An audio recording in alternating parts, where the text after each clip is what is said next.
Salam dostlar. Bu gün mətni takip edirik. Mətnə bayaq zəng elədim. Dedi çıxıram. Və biz də onu takip edirik dostlar. Baxın. Birazdan çıxar da. Baxın.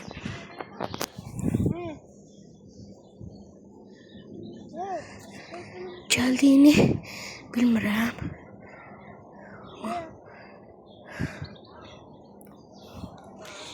Dostlar.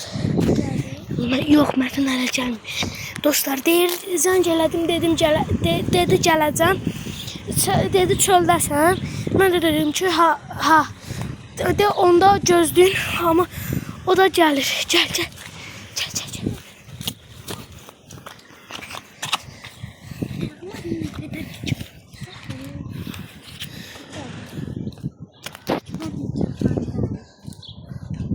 Bakın dostlar, oradadır.